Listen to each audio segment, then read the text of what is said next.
खालच्या पातळीवर टीका करत नाहीत अशा पद्धतीचं वर्तन होतं। त्याच्या म्हणण्याप्रमाणे राजकारणाची भाषा आणि स्तर हे देवेंद्र फडणवीसजी उपमुख्यमंत्री झाल्यानंतर खराब झाली आहे अशा पद्धतीचा आरोप केला तर थोडा गजनी झालेल्या संजय राजाराम राऊतला सांगेन की त्यांनी आठवावं की एका पत्रकार मित्राशी बोलत असताना माईकवर कोण थुकला होता, एका केंद्रीय मंत्रीला शिवी कोणी घातली होती ऑन कॅमेरा, किंवा संजय राजाराम राऊतच्या पक्षाचे जे प्रमुख आहेत ते सातत्याने लोकांच्या शरीरावर कुठल्या पद्धतीची टीका करतात, किंवा हा स्वतः एका डॉक्टर महिलेलाशी बोलत असताना जेव्हा त्याचं कॉल रेकॉर्डिंग पब्लिक झालेलं तेव्हा त्याची भाषा किती चांगली होती। म्हणून मराठी भाषा दिवसाच्या निमित्ताने दुसऱ्यांना भाषेचे धडे देण्यापेक्षा तुझा आणि तुझ्या मालकाला शुद्ध मराठी भाषा कशी वापरायची, विरोधकांवर टीका करत असताना खालचं स्तर कसं गाठायचं नाही यावर थोडा स्वतः मार्गदर्शन घ्या आणि मग अन्य लोकांवर टीका करण्याची हिंमत करा। धन्यवाद।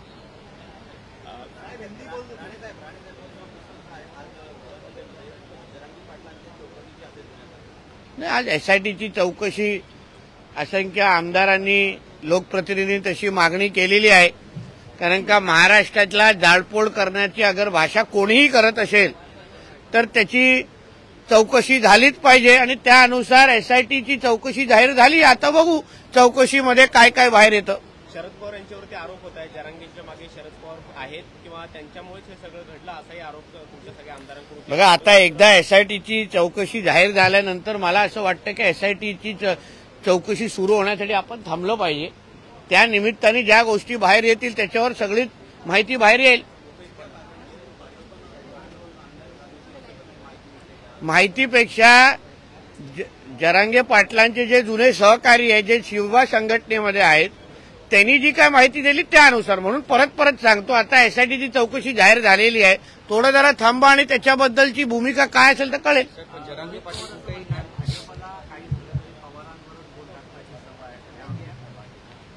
मग अवेळी चुकीच्या जागी बोट न घातलेलं तर मग बोटला दाखवण्याची वेळ येणार नाही ना।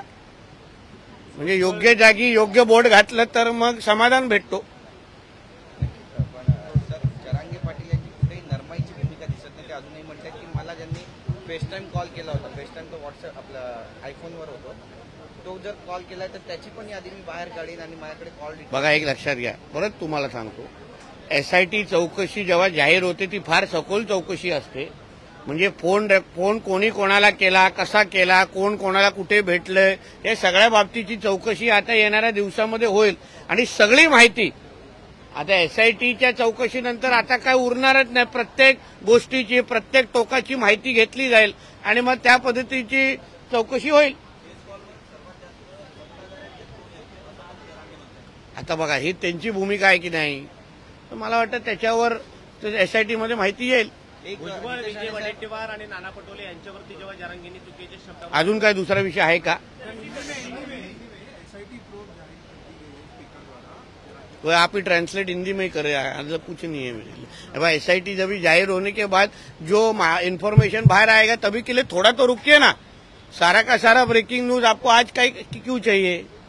जब एसआईटी रिपोर्ट हाउस में या बाहर आ जाएगा तभी मालूम पड़ेगा कौन किधर क्या क्या जला रहा था, क्या क्या पत्थर फेंकने को बोल रहा था, कौन किसने किसको कहा फोन किया, ये सारी की सारी इन्फॉर्मेशन अभी एसआईटी में बाहर आ जाएगी।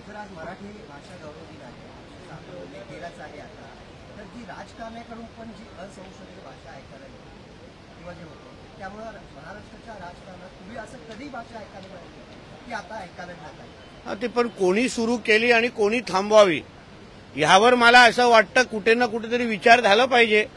अगर ऍक्शन टू रिएक्शन आम्हाला द्यायला लागत असेल तर जे सुरू करणारे जे लोक आहेत, भाषेचं स्तर म्हणजे खालती आणणारे जे लोक आहेत, कोणाच्या शरीरावर, कोणाच्या कुटुंबियावर, कोणाच्या आई वडिलांवर, एका महिलेवर हे जे काय टीका टिप्पणी करणारे लोक आहेत, या लोकांनी अगर पहिलं भूमिका घेणं बंद केलं तर मला असं वाटतं की त्या पद्धतीचं उत्तरच बंद होईल. यामध्ये जनता भावली जात नाही का किंवा त्यांच्यावरती जी लहान मुलं आहेत नवीन पिढी त्यांच्यावरती वाईट संस्कार होतात? माझं म्हणून तुम्हाला बोलतो नाही, हे आम्हाला कोणालाच आवडत नाही अशा पद्धतीने, कारण का ह्याच्याशी काय जनतेशी काय लेणं येणंच नाही.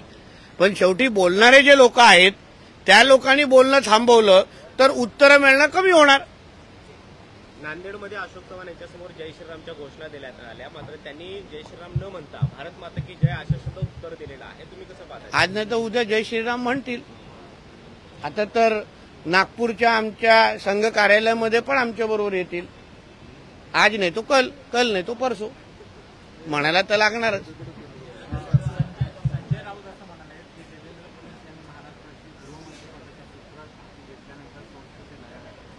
म्हणून मी तुम्हाला सुरुवातीला सांगितले ना, धड देणारा कोण, ज्यांनी एका महिलेला जाहीर पद्धतीने फोनवर तिच्या घाणेरड्या पातळीची तिची टीका केली, डॉक्टर स्वप्ना पाटकर, ज्यांनी एका पत्रकाराला लाईव्ह कॅमेरावर त्याच्या माईकवर थुकलेले आहेत, ज्यांनी एका केंद्रीय मंत्रीला घाणेरडी शिवी दिलेली आहे, अशी लोक जेव्हा आमच्या गृहमंत्र्यांवर, आमच्या मंत्र्यांवर, आमच्या नेतृत्वावर जेव्हा टीका करतात ना, तेव्हा आजूबाजूचे लोक हसत असतील की हा माणूस वेडा झालाय असं आहे. म्हणून आरशात बघून पहिलं बोलावं आणि मग आमच्यावर टीका करावी.